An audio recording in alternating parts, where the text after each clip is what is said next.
Bonsoir à tous et bienvenue dans le Mac des Sports. Nous sommes ici au Phare Amédée pour la Blues Cup Race, mais nous y reviendrons. Bon alors je pourrais peut-être vous donner un coup de main là pour vous assister comme rameur, non?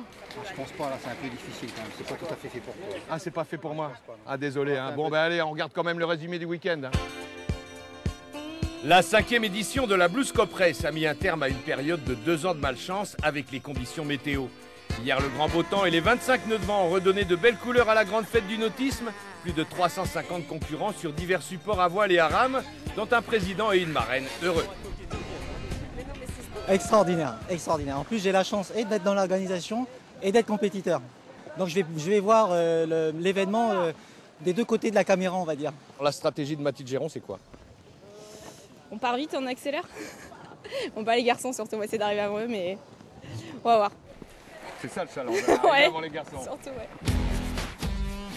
Battre les garçons pour Mathilde Géron et faire tomber le record de l'épreuve pour d'autres, avec en point d'orgue l'éternel duel entre les planches à voile et les kitesurfs. Les voici justement avec un départ dit au lièvre dans le sillage du bateau comité qui vient d'ouvrir les hostilités et de lancer la bagarre qui oppose les deux supports. Pour l'instant, les windsurfers conservent l'avantage sur les ailes de kite, quel que soit le temps, mais ils se sont tous régalés hier au taquet sur le lagon. Il y avait pourtant un client très sérieux parmi les kitesurfers. L'invité de la Blues Cup 2012, Sylvain Morin, a déjà décroché plusieurs titres européens dans sa catégorie. Il s'est imposé hier sans rival, pas très loin des premières planches à voile. Du côté des catamarans, outre quelques dessalages comme celui-ci, la recherche de vitesse optimale leur a permis de faire presque jeu égal avec les planches. Et puis c'est finalement Jérôme Le Gall qui l'a emporté logiquement chez les multicoques. Chez les planchistes, Frédéric Morin était le meilleur hier. Il bat de plus de 2 minutes le record détenu par Charles Perret, second.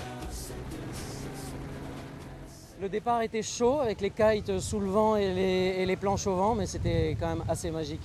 Donc j'ai pris un super départ avec Charles et j'ai creusé vraiment l'écart pendant la première partie de course.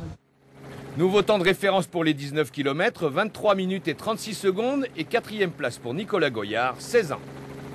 Au début, j'avais un gros 6-7 à la porte. Et puis à la battée, j'ai plus abattu que les autres et j'ai remonté des places. Il y en a d'autres qui sont tombés, donc je suis pas tombé, j'ai géré ma course, j'avais une bonne vitesse, je suis content. Ils se sont tous vraiment régalés hier avec des conditions optimales dans cette édition qui a permis enfin à tous les supports de s'exprimer. La Blues Cup 2012 donne un nouvel élan à cette épreuve de référence.